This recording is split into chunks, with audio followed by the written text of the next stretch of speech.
G'day folks, Thunderballs here and welcome back to part 2 of my Prospector mining guide. I had to do a part 2 because I did make a fairly big mistake in part 1, left out a few things and also figured out a couple of things that will greatly help you even further, hopefully, than what the first video did. So in part 1 I mentioned that the Prospector can have a size 2 mining laser, however it can only have a size 1. So apologies for that mistake. I've always said right from the start with this channel, I am happy to take feedback and criticisms and suggestions to help you guys get the most out of the game and to give you the best content that you guys will enjoy. With that being said, let's get moving on to the next part to help you more with your mining adventures. Let's check it out. Now, one thing I've been told is that the Helix is too powerful. It starts off at 20% laser intensity. That's not... yes, for some smaller rocks it is too much. But if you stay at your max distance here, it's not moving anywhere. So you've got plenty of space that you can not only use the laser intensity to reduce your power, but you can reduce your distance as well. And instead of increasing your laser intensity, you creep forward. So that's one way that you can mitigate the extra power that this laser head has, the Helix 2. Now I've also got modules that are increasing my laser power as well. I can still manage to keep it in a nice steady spot, just feathering the distance, keeping it in that nice little sweet spot there. Okay, so I'll get a bit further forward. And I'm not even using my laser beam. Let me just turn it off if it goes a little bit too hard. It may have a slight blow here, but it's not going to hurt us. Okay, we lost a chunk. Not that big of a deal. Whoops. In part 1 of the guide, I showed you how you can change your Prospector's MISC bags over to the Argo Mole's larger bags. I also mentioned that if you just so happen to crash into a space station and blow up, or you crash into Cellin and blow up, maybe you get distracted easily while overcooking a nice quant rock and blow up.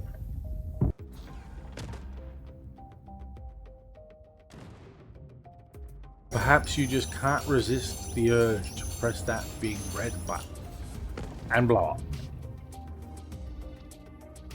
And then there's just Star Citizen that does things like this. Caution, front collision.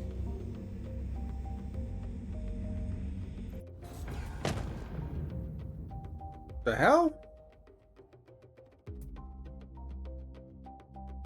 Well, now you don't have to worry, because we can make those Argo Mole bags permanent on your Prospector. All you have to do is get your Argo Mole bags transferred over to your Prospector, take it to a station somewhere or to a city, store it, have on hand a spare quantum drive or power plant or shield or some other component for your ship, swap out what you already have on there for the spare, save your loadout, then revert it back to the one that you actually want to have and save it again. What it's doing is, as it's making that save, it's also saving your ore bags to the loadout. So it's behaving as if there is an option on your loadout screen to save the bags like any other component, and it just knows that those bags are there. So you no longer need to change your bags back to Argo Mole bags every time you lose your bags off your Prospector.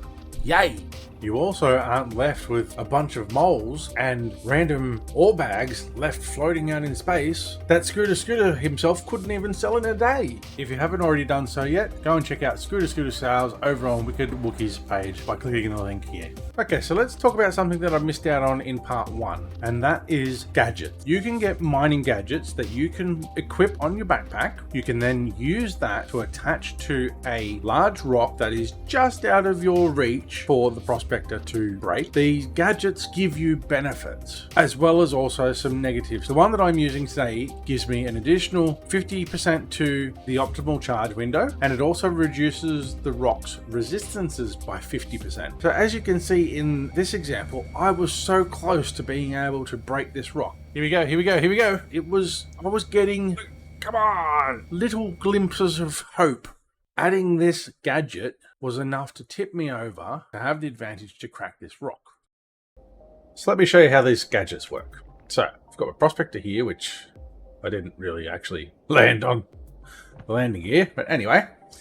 So we go into our inventory, we right click and equip our gadget. Here you're going to see it attached to the bottom of the backpack. Okay, so we've equipped it, and then pressing 5, which is gadget, it then brings up. So now place. So if we place it there,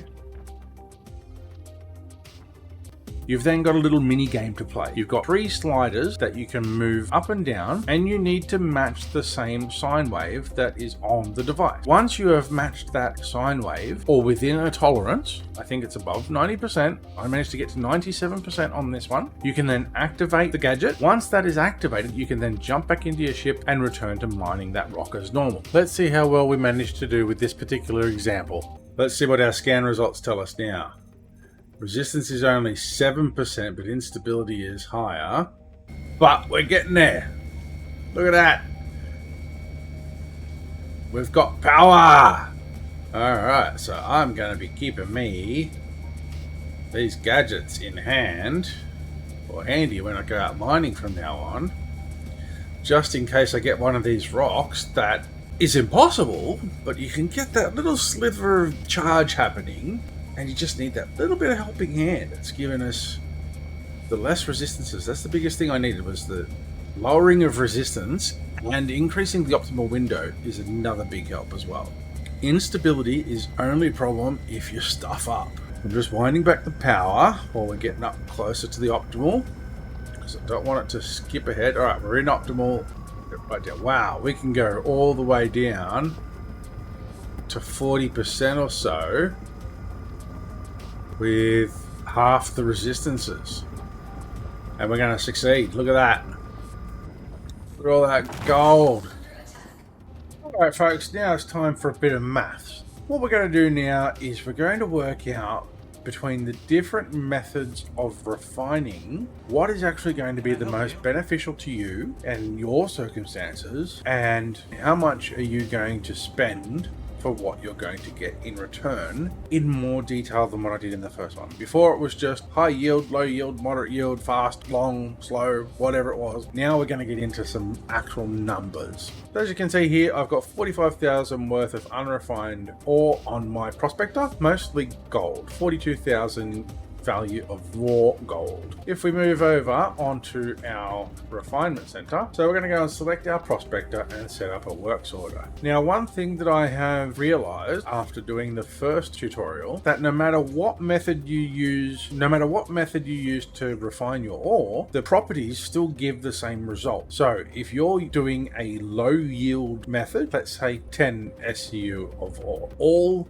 low yield methods will give you that same 10 SCU of that ore. A moderate one might then give you 15, and all moderate methods will give you 15. And then a high yield method might give you 20, and then all high methods will give you 20. It is the same for the cost, but the time is the only thing that changes. So all high cost methods will cost the same. All moderate cost methods will cost the same. All low cost methods will cost the same. The only thing that changes is the time, and which is going to suit your needs better. So we'll take this example, we'll put it on a spreadsheet, and we'll find out what the differences are, and we'll discuss a couple of options, and then you can work out what's going to be best for your situation. So let's bring up the spreadsheet. Okay, so having a look at the spreadsheet, we'll have a look at that first. So up the top here we have our materials. So we're only looking at gold and I'm Australian. I call it aluminium. There's another I in there, but it is spelt aluminum in the game. Aluminum. It's aluminium. There's another I in it for us Australians. Can I help you? So I just had to pick on that. Okay, so we're looking at gold and aluminum. We have 1473 raw gold on us and 2629 raw aluminum on us. Sorry.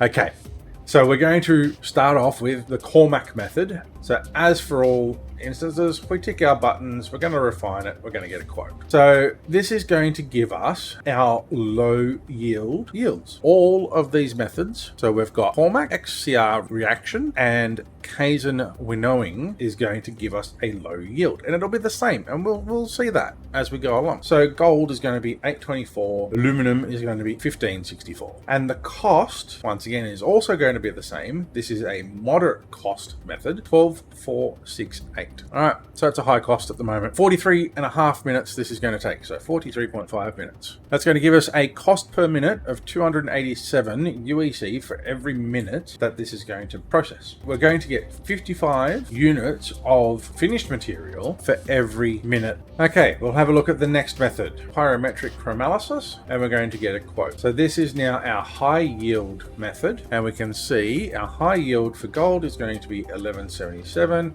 and aluminum 2235. Our cost is also a high cost. This is going to cost us 37,405, and it's going to take 5 hours and 47 minutes. So that's 347 minutes. So as we can now see, that's 108 UEC per minute, which is much more cost effective than the first one. We are only going to generate 10 units per minute, so we're going to be generating less per minute. And at the same time, because this is a high cost method, we're going to be generating less yield per 1000 UEC. Moving on to the next method, which is a moderate method, the Gaskin process. We get a quote. And so for moderate yields, we're going to get 1001 gold and 1900 aluminum. The cost is still high, so it's the same cost, 37,405. The time, however, is only going to be 86 minutes. So it is then now our moderate time. Even though it is a high speed, our time in minutes is lower. Our cost per minute is now the highest. Our yield per minute is now moderate, and our yield per 1000 UEC is also the highest. Next one we're going to look at is the XCR reaction. This one, once again, is a low yield, and it is a high speed, high cost. So we're going to go and get a quote for that one. Once again, our high cost, 37,405. Our time is going to be 21 3/4, 21.75. Okay, so this is now our quickest method. However, it is our least cost effective per minute. Cost per minute is massive. Our yield per minute is also the best though. Yield per 1000 UEC is also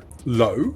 Why would you pay 37,000 for something that's going to take you 21 minutes when you can't even get out from Krua 1 over to Selin, find some decent ore to mine, and bring that back to the refinery before this one finishes? You're wasting your time. It's going to be sitting here not generating money. You may as well put it on the Cormac method. That one's going to take 43 minutes. You're going to be much more cost effective, and your yield per minute doesn't really matter because by the time you get out there, do another load, come back, that one should be finished in the Cormac method, that is, and your yield per 1000 UEC is the best. So let's look at the next one, Ferrin Exchange. This one is low speed, moderate cost, high yield. Let's get a quote.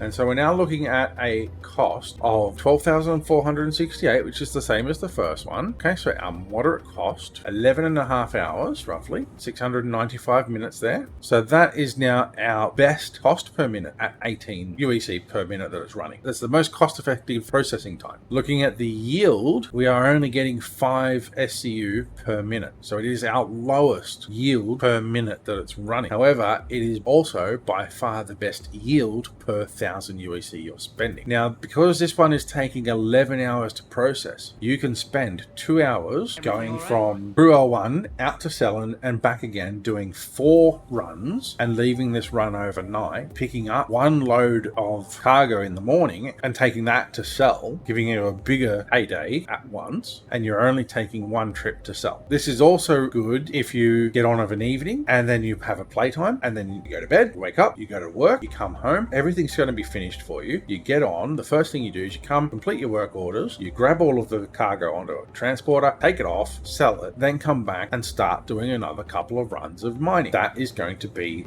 the best way in that scenario, or the most cost-effective and efficient way in that scenario for you to make the best money. We'll keep looking at the other ones and see how they turn out and compare as well. So the next one is the electrosterolysis. So we're going to grab a quote for that. And this is moderate, moderate, moderate. So it's the same cost as the last one we just looked at. Time is just under 3 hours. So 2 hours 53. So we're looking at 173 minutes. So that is now coming in at our second cost per minute under Fair and Exchange. It is our third yield per minute, so it's slightly better yield per minute than Fair and Exchange, but it is a slightly lower yield per 1,000 UEC. Okay, so I think this method's probably going to be the best method for if you plan on doing half of your session mining, followed by half of your session doing something else.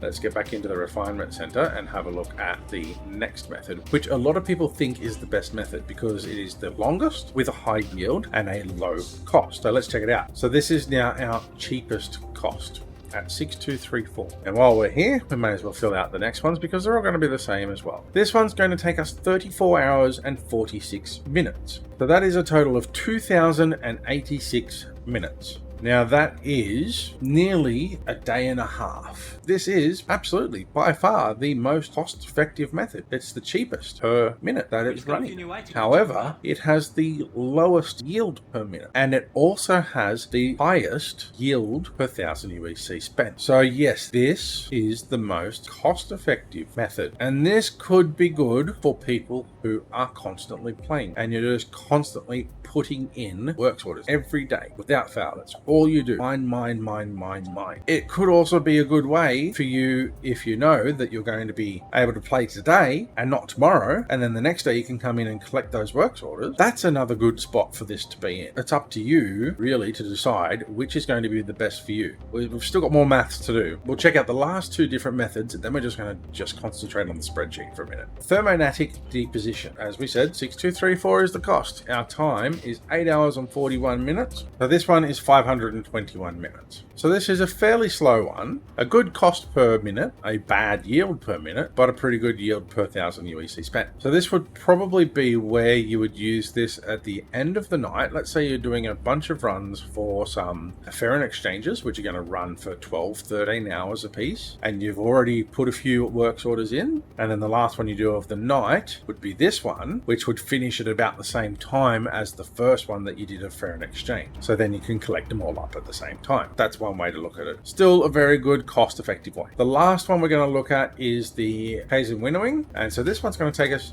2 hours and 10 minutes, which is 130 minutes. Okay, fairly mediocre across the board. Okay, so what I've got here on the spreadsheet now is I've added in the raw value, so we can see what the raw value of this particular works order was, 45,000, just over.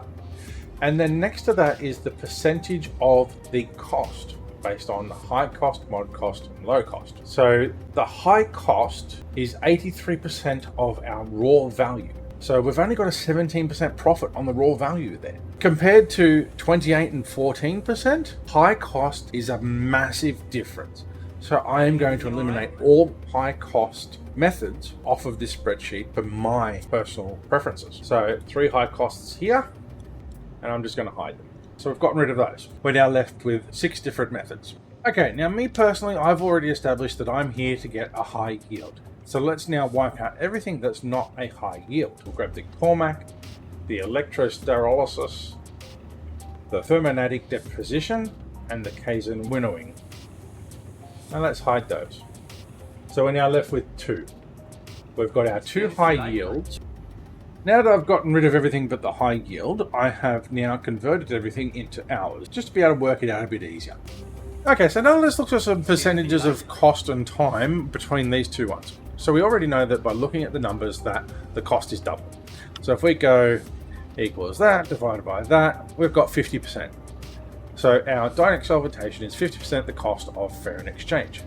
However, if we do the Fair and Exchange divided by the Dynex solventation time, it is a third of the time.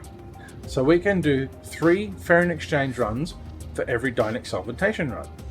So now let's look at some profit versus how much we're going to be able to actually do within the same amount of time. Okay, so what I've done now is I've added in the gold value and roughly what I think the value of the gold is as a finished good. So what I've done is I've done the gold value per SEU, times that by the yield, and then divided it by 100 because that looks a bit more appropriate. It's roughly about 3 times the value of the raw materials.